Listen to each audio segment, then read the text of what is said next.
अनंत समय पहले की बात है, जब ना पृथ्वी थी, ना आकाश, ना सूर्य, ना चंद्रमा। चारों ओर केवल गहरा अंधकार और अनंत जल फैला हुआ था।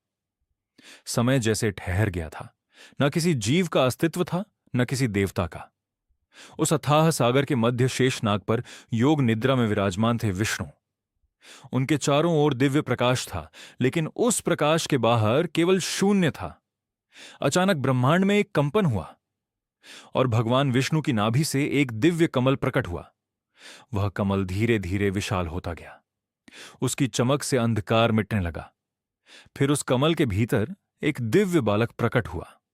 उसके 4 मुख थे, 4 भुजाएं थीं और चेहरे पर अद्भुत तेज था।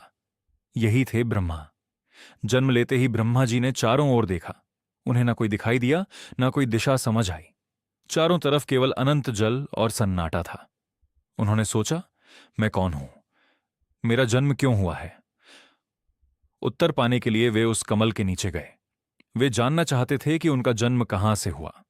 सैकड़ों वर्षों तक वे कमल की जड़ खोजते रहे, लेकिन उन्हें अंत नहीं मिला। थक कर वे वापस कमल पर बैठ गए। तभी अचानक आकाश में एक दिव्य ध्वनि गूंजी, तपस्या करो। ब्रह्मा जी ने आंखें बंद कर कठोर तपस्या शुरू कर दी। हजारों वर्षों तक वे ध्यान में लीन रहे। उनकी तपस्या से पूरा ब्रह्मांड ऊर्जा से भरने लगा। आखिरकार विष्णु उनके सामने प्रकट हुए। भगवान विष्णु बोले, हे ब्रह्मा, तुम्हारा जन्म सृष्टि की रचना के लिए हुआ है। तुम इस ब्रह्मांड के रचयिता बनोगे। यह सुनकर ब्रह्मा जी ने हाथ जोड़ ली।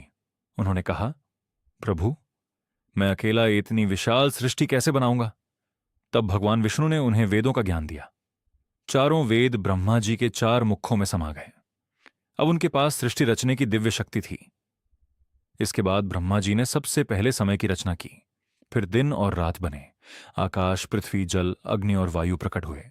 उन्होंने पर्वत बनाए, नदियां बनाई, समुद्र बनाए।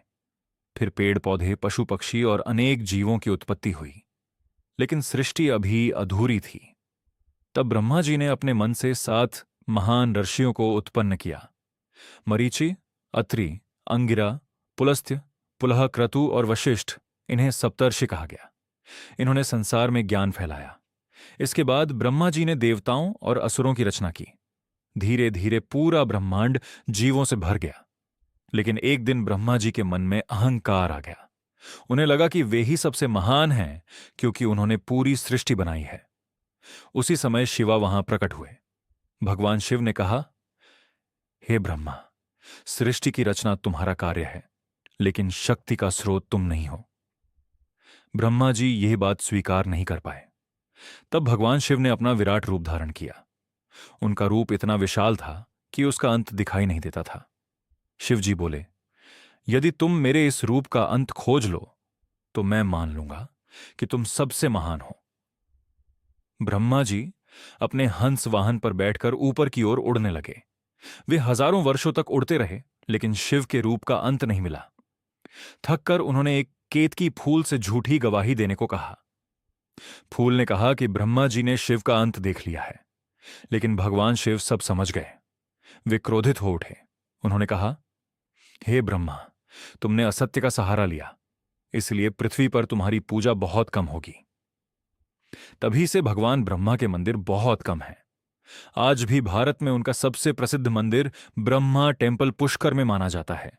कहते हैं, जो भक्त सच्चे मन से वहां प्रार्थना करता है, उसे ज्ञान और बुद्धि का आशीर्वाद मिलता है। इस प्रकार ब्रह्मा ने सृष्टि की रचना की, लेकिन उनका जीवन हमें यह भी सिखाता है कि अहंकार सबसे महान व्यक्ति को भी छोटा बना सकता है। वॉइस